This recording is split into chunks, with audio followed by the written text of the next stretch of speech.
Eles ficam preocupados com alguns erros que foram cometidos, que eles dizem que foram cometidos no governo Dilma, né? Embora o Lula reiteradas vezes lembre que a Dilma foi vítima de um, de um boicote, né, no Congresso, né, com as pautas bombas e tudo mais, embora tenha cometido erros, que ela mesma já reconheceu, Lula já reconheceu, mas o mercado não admite os erros que cometeu, que levou às crises de 99, de 89, de 2008, 2009, né, a quebradeira geral, as pessoas perdendo casa, perdendo carro, perdendo sonho, e que agora, na segunda metade da década passada, começou a reconstruir, mas ainda muita dificuldade. A inflação está alta na Europa, está alta nos Estados Unidos, o desemprego está começando a ser recomposto agora nos Estados Unidos.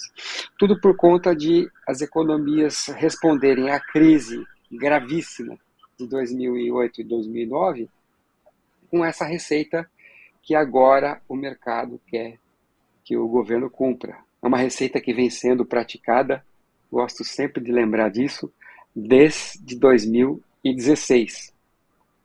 Há 6 anos é uma receita que fracassou, não cria emprego e está aí a prova, saiu hoje a PNAD contínua, né? A taxa de desemprego perto da casa dos 9%, menor do que os meses ruins, né? Com uma base de comparação muito ruim, mas é a taxa que é mais que o dobro do que era há 10 anos. Né?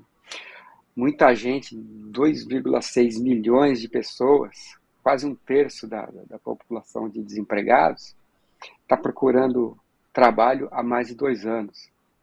Né? Então, isso é uma situação muito grave e é com isso que o mercado deveria se preocupar, né? Porque uma boa parte dos empregos que estão sendo criados para diminuir essa taxa de desemprego, né? Só um parênteses aqui para explicar para o nosso ouvinte, para o nosso espectador.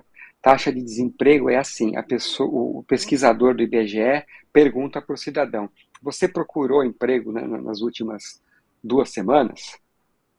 Nas últimas 4 semanas? Não sei exatamente qual é o tempo, mas a pessoa responde sim ou não.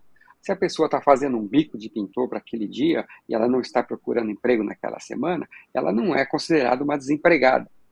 Então, a taxa de desemprego não significa uma situação de emprego digno, não significa uma situação de economia funcionando. Então, como a 40% dessa base de desempregados é de informais, ou seja, pessoas que não têm direitos, que não recolhem para a Previdência Social, elas representam também um dinheiro que deixa de entrar na arrecadação federal, deixa de entrar nos cofres da Previdência.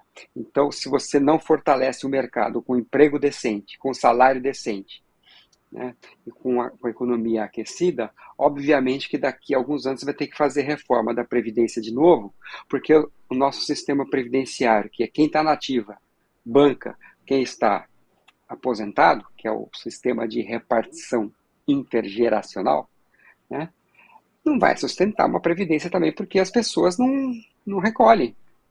Então, isso é uma situação grave e me parece que o governo recém-eleito, que vai tomar posse em 1º de janeiro, está já trabalhando a todo vapor. Ontem noticiamos que o grupo de transição está completo, né? Tem até o início de dezembro aí para indicar ministros para as áreas, para indicar primeiras ações, né? Para avaliar os estragos que estão sendo feitos nos últimos anos dentro do governo.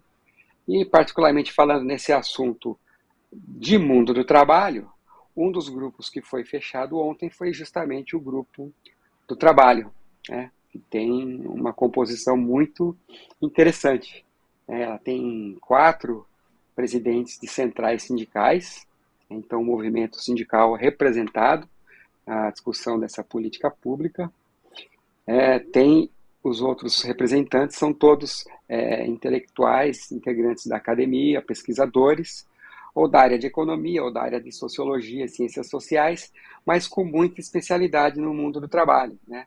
o Clemente Ganslúcio, que é ex-diretor técnico do Diese, e o Fausto Augusto Júnior, que é o atual diretor técnico do Diese, estão nesse grupo. Né?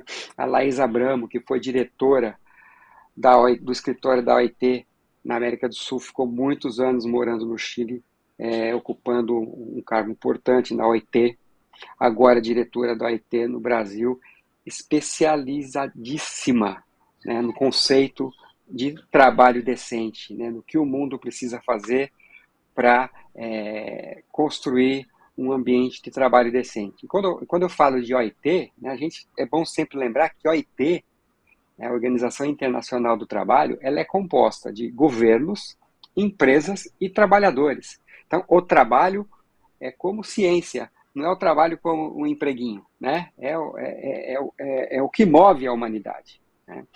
Então, a Laís Abramo está lá, né? Está lá também a economista Sandra Brandão. Eu trabalhei com ela no Ministério do Trabalho há muitos anos, né? Em 2004, 2005, e eu acho importante, é um dos nomes mais importantes desse grupo de trabalho, porque provavelmente ela vai ter a memória de tudo aquilo que funcionava. Né?